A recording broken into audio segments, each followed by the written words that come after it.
Yo mga kadayo, so we're now here at Eifjord, Norway. So I'm with my friend Ayesa. Please introduce yourself. Hi, I'm Ayesa and I'm with James today. So Yes. we will explore the Eifjord. Yes, so nandito kami ngayon sa Norway, Eifjord. Norway. Ang sabi nila Oo. napakalamig, kami jacket ako. Oo, ang lola mo naka... Kainit-init naman ba dati? True. Nag-jacket ang beshi mo dahil akala niya napakalamig. Ang mga kosinort ko lang. At yung friend namin si Janessa, yun.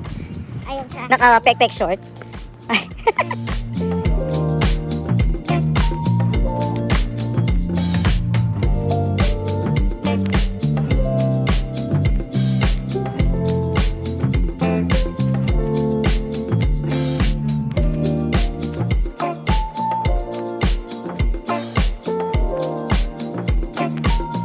So, ayan, pakyat na kami guys sa bundok. Dahil kailangan namin makakyat dun sa may cliff na makikita ang kabuoang view ng Eifjord. So, ayan, medyo pagod na kami kasi medyo matagal-tagal na kami naglalakad. Hindi lang nakita sa video, but it's so tiring. Ayan na siya. Ayan. Oh. Medyo malalim. Ayan na yung bahay namin. So, paakyat kami sa bundok. So, ayan, akyat kami dyan pag ano, paakyat hanggang doon. Ayan. So, let's go! Ayan pa, friend. Laban pa ba? Laban! Ang baba pa ka. Saan pa tayo no? Kaya pa yan. Hi guys! So we're still walking and paakyat kami doon sa kabundukan. So for today's video guys, this is hiking. No? Mag-hiking tayo hanggang makarating tayo sa kalangitan. Ayan. The view here is so mesmerizing. No? Napakaganda ng view dito, parang nasa ano ka. And I can say that Norway is really the epitome of paradise. Wow. Right. Mabas nga eh. Ayan, patuloy pa rin po kami sa pag-akyat. Ito nang katapos ang akyatan to. Samahan niyo lang po kami. And habang umaakyat kami, napakaganda po ng view na nakikita namin. So mga nakakasalubong namin mga turista din. Ayan. Oh my God, hindi ako prepared sa akyatan na to. Nakakapagod. Ayan mga nadadaanan namin bahay dito, girl. Napakaganda mga kadayo. So nandito kami, pakyat. Okay.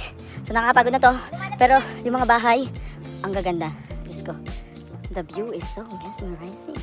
Diba, friend?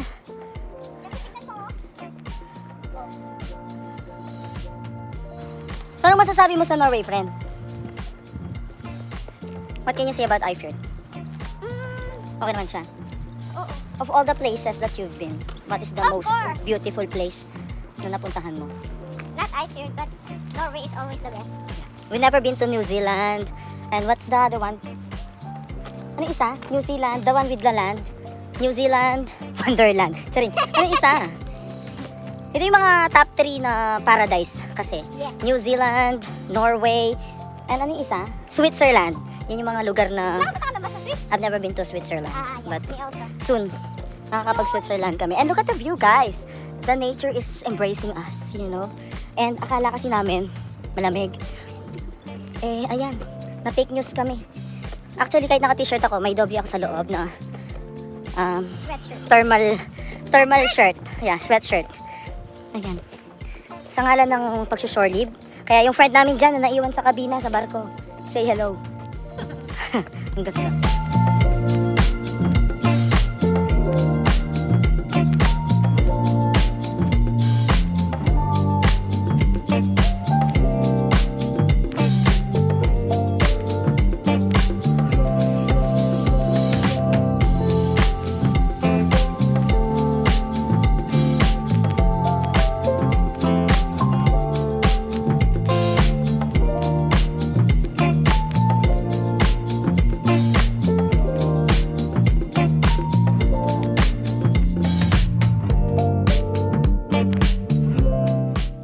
So napagod ka na lang, friend. Ayun, hindi po namin nakita yung pupuntahan namin, napagod na lang po ang aking kaibigan.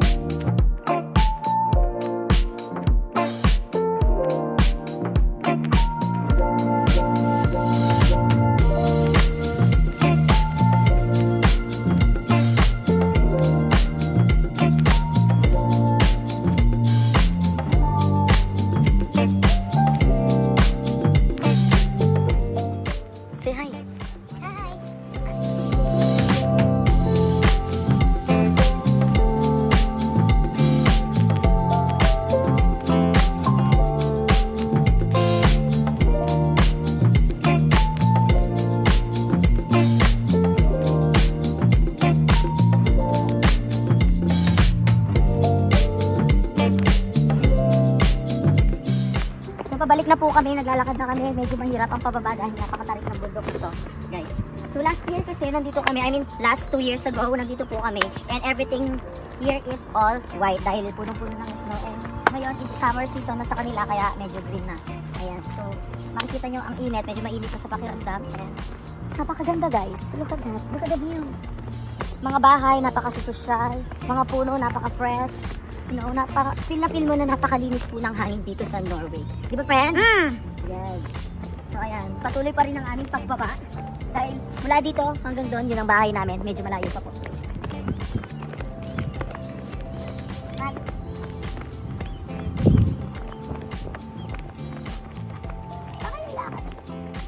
Video mo ko. May mga lalaki po kaming namamataan dito. Hindi pala pwedeng i-translate into English. Malalaman po nila. Medyo ko alam mo sila. Oo, tapos na. O, kunyari magsalta ka. Para kunyari hindi na makikita nyo, nandito kami sa Norway. Napakaganda at yung mga Norwegian. Kain yan. Sinabi mo pa talaga? Ay, Diyos ko. Kuya na yung mga kadayo. Wala po kaming napala, wala kaming napuntahan. Balik-barko na po kami dahil napakataas ng inakyat namin. Wala naman palang makikita sa view. Pero maganda din naman. Ayan. Hindi lang namin nakita, hindi lang namin napuntahan yung mismong pupuntahan namin. Kaya yan, babalik na lang po kami para hindi kami malate sa pasok. Dahil may pasok pa po kami. Alright? So, ayun.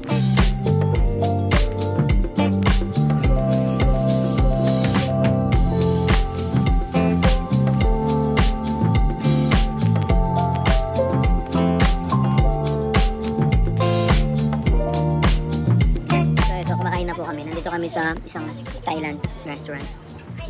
Kwento mo, friend. Ay, naku. Shortcut ko mamaya. Kain muna tayo, malilate na kami. Malilate na kami, pero kakaiba lang nangyari sa amin. Nakakawinda, nakakaloka, nakakapanghirap. Yan. Mapapatay. Bye-bye. Order po kami ng pad thai, noodles, and spring rolls. Yan, send kami ng order. Yan. Good. Friend, tulungan mo dito. Dahil. Yung kinakain namin, makakapagpakain na ng ano. Isang buong pamilya. 1 week sa Pinas. Kamahal-mahal, oo. 33. Wala kami magagawa kundi enjoy na lang itong pagkain namin. Sarap din naman siya. Tulungan mo ko dito, friend. Eh, sila, friend, yung... Na mga pigil. Kagaling, diba? Lato-lato. Dito pa niya na ako magganyan sa Norway, no? Dinala niya talaga. Mamaya, doon ka sa loob ng barko. Tignan natin ang galing mo na eh.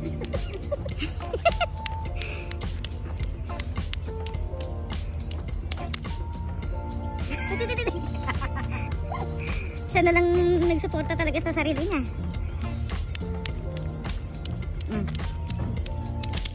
Kagaganyan mo, hindi na tayo makakapunta sa duyan.